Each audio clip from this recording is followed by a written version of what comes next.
Thank you, Professor. I am from Slovakia, and my Prime Minister Robert Fico was almost shot dead because the opinions you had the similar with him. Yes, we are, as a Slovak government, of the few countries in the European Union, we are talking to Russians. 2 months ago, I was talking with Mr. Medvedev. In 2 weeks, I will be talking in Duma with Mr. Slutsky, who is the chairman of the Russian Foreign Affairs Committee in Moscow.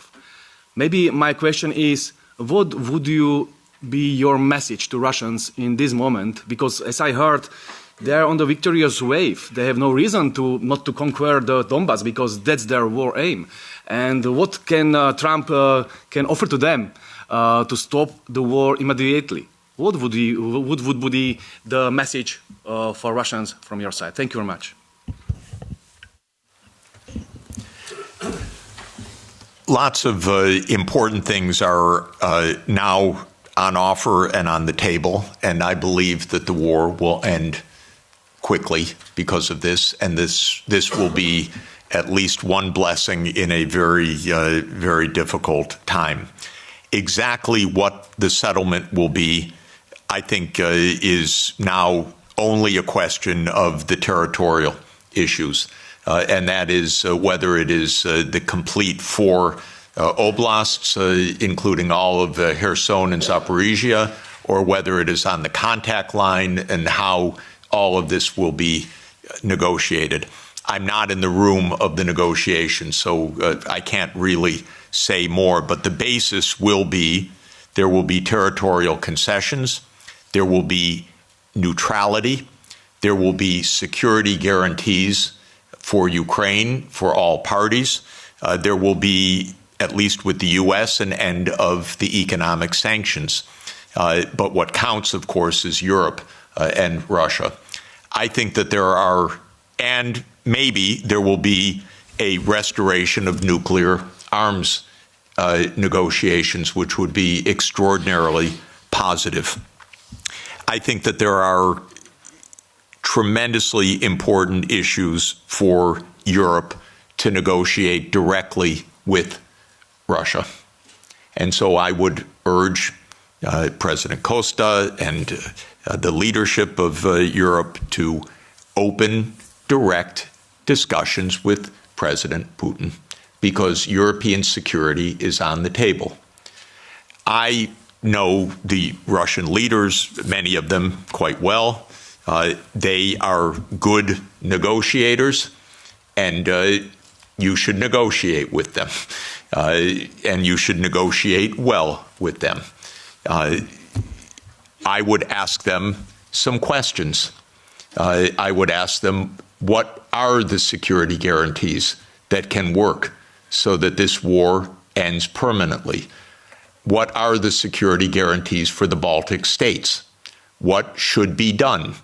Part of the process of negotiation is actually to ask the other side about your concerns, not just to know what they know as you think is true, but actually to ask, we have a real problem, we have a real worry, what are the guarantees?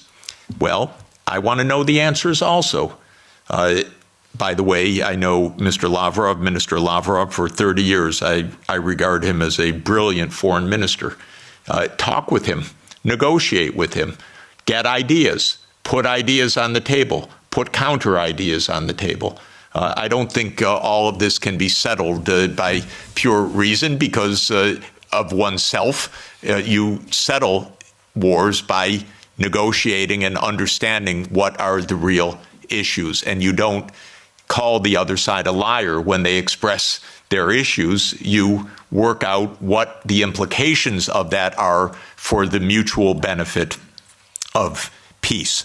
So the most important thing is stop the yelling, stop the warmongering, and discuss with the Russian counterparts. And don't beg to be at the table with the United States. You don't need to be in the room with the United States. You're Europe. You should be in the room with Europe and Russia. If the United States wants to join, that's fine. But to beg, no. And by the way, Europe does not need to have Ukraine in the room when Europe talks with Russia. You have a lot of issues, direct issues.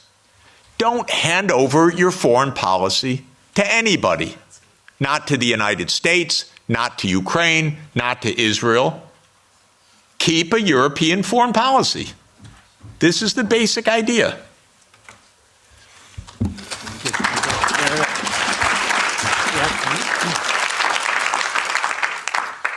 Hans Neuhoff from the Sovereignists political group in this parliament, Alternative for Germany as political party. First of all, let me thank you, Mr. Sachs, for being here and sharing your ideas with us, and be assured that many of your ideas and of your colleague John Mersheimer have well been received by political groups here and have been integrated into our agenda. I widely share your views. Yet there's one question regarding the historical account that you gave where I would like to go in some detail. And this concerns the beginning of NATO expansion. You reported from the website What Gorbachev Heard that there are many quotations from Genscher, for example, that NATO will not move 1 inch eastwards. Now, the 2+4 treaty has been signed in September 1990, right, in Moscow. So at that point in time, the Warsaw Pact still existed. And countries like Poland, Hungary, and Czechia were not part of the negotiations for the 2 and 4 treaty. So the Warsaw Pact actually dissolved in July 1991, and the Soviet Union dissolved in December 1991. So nobody who was present in the negotiations could speak for Poland, could speak for Hungary, could speak for Slovakia, that they would not try to become member of NATO once the overall situation has changed. So the counter-argument, which we have to counter, is that it was on the will of these countries, of Poland, of Hungary, of Slovakia, that they wanted to join NATO because of the very history they had with the Soviet Union. And of course, Russia was still perceived in a way as a follower of the Soviet Union. So how do you counter that argument?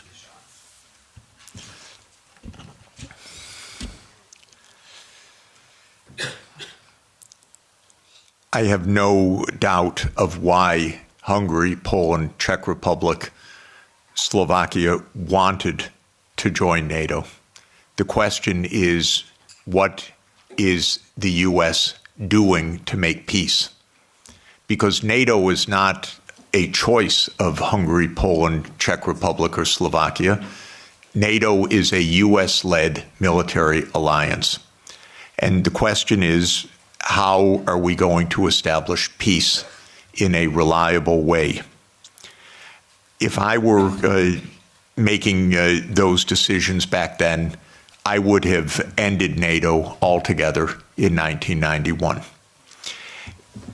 When those countries requested NATO, I would have explained to them what our Defense Secretary William Perry said, what our lead statesman George Kennan said, what our final ambassador to the Soviet Union, Jack Matlock, said. They said, well, we understand your feelings, but it's not a good idea because it could provoke a new Cold War with Russia. So that's how I would have answered it. When those countries joined in the first wave, I don't think it was that consequential, in fact, except that it was part of a bigger project. And the project was spelled out already in 1994. There's a very good book by Jonathan Haslam, Harvard University Press, called Hubris, which gives a detailed historical documentation of step-by-step what happened. And it's really worth reading. So this is now, but the point I would really make is that Ukraine and Georgia were too far. This is right up against Russia. This is in the context of the complete destabilization of the nuclear framework. This is in the context of the U.S. putting in missile systems on Russia's borders.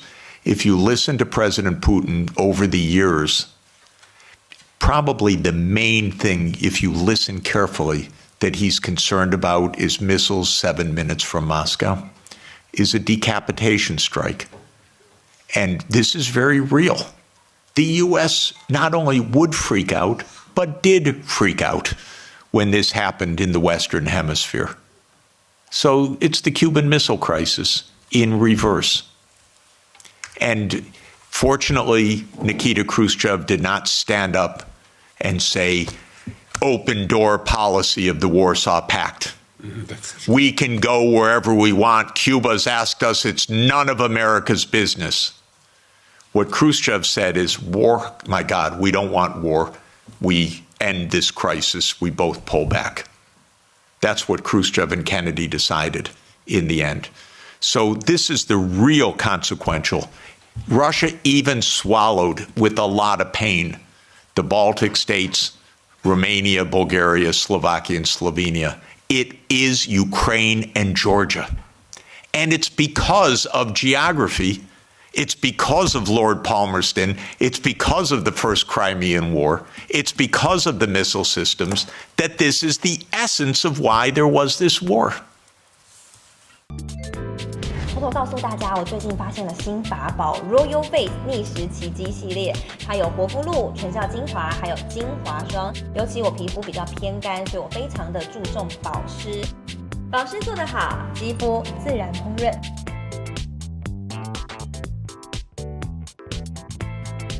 提亮肤色更年轻，抚平皱纹超有感，而且气色变好。用心保养，每天都更美一点。